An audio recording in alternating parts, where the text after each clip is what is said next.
All right, guys, so 2021 Ford F-150 Raptor.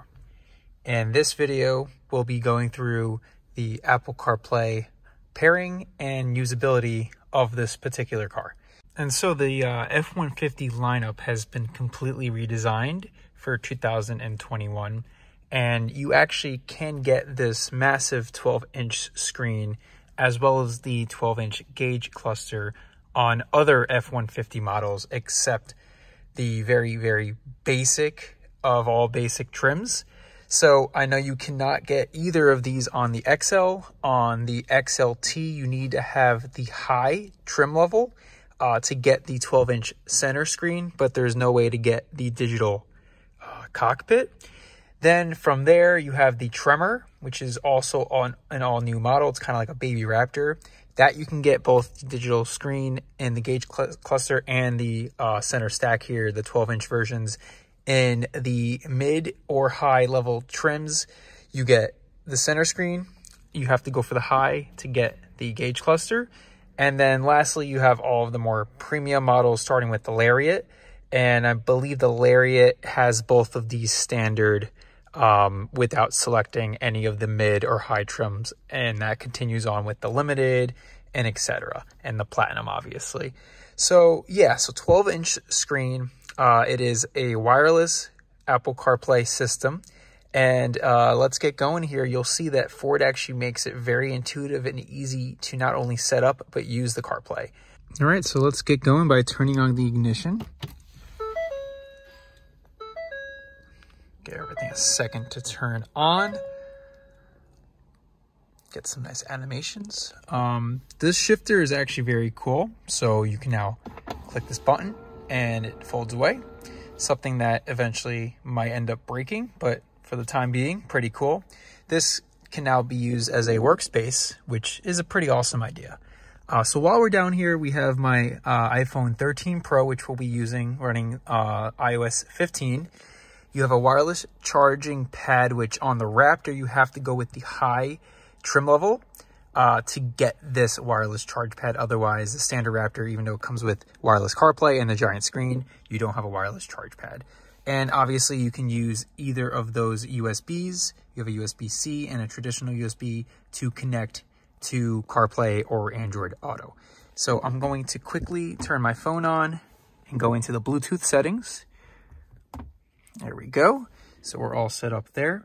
Now, this is a tremendously easy system to use. This is the all-new Sync 4 that Ford uses software-wise. Pretty sure it's designed in-house or Microsoft helps them. Now, I think Microsoft still probably helps them, but you know, they've had a lot of time and iterations to work on this, and it is very, very simple and easy to use.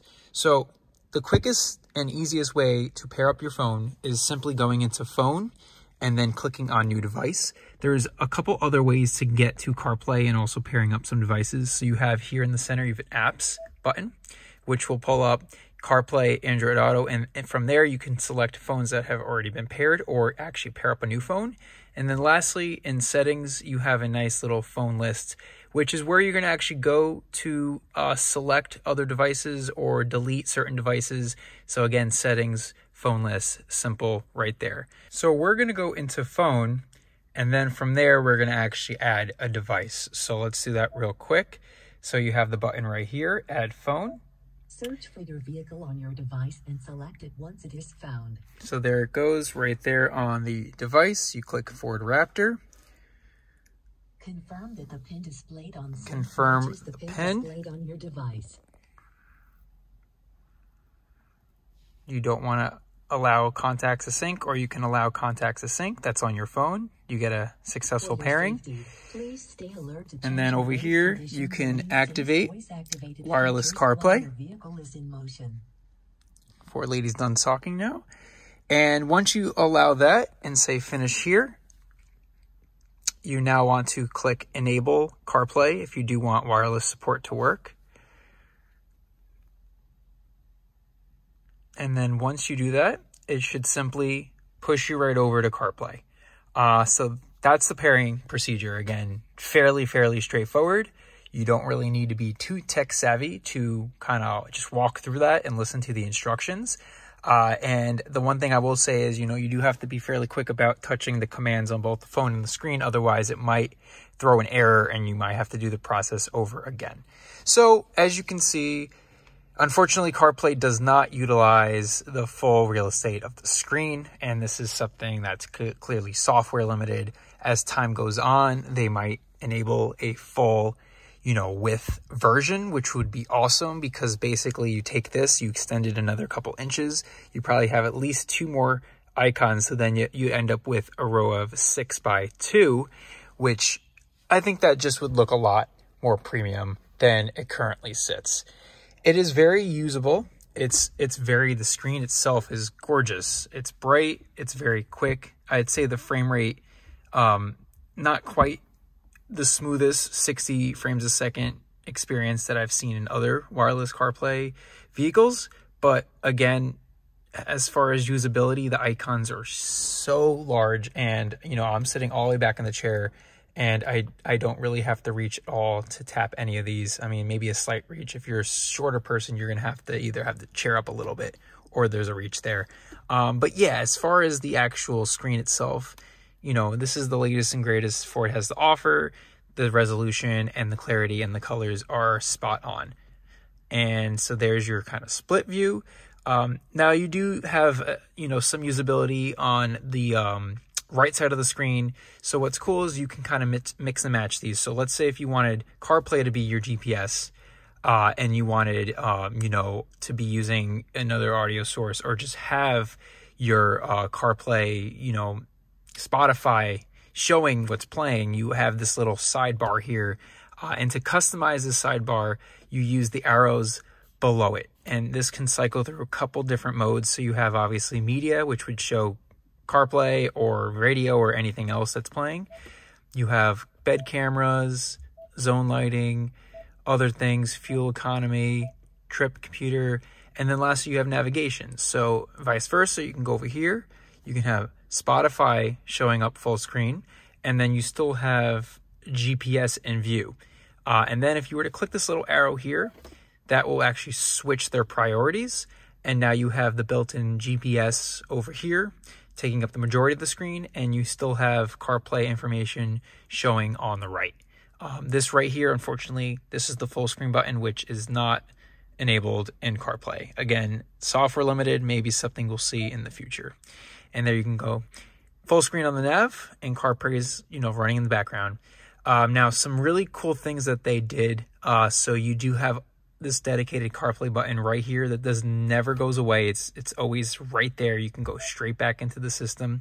And then you actually have a really quick, easy phone list right here at the top of the screen that also doesn't go away. So if you wanted to switch devices, it's probably the easiest, simplest, you know, formatting I've seen of that.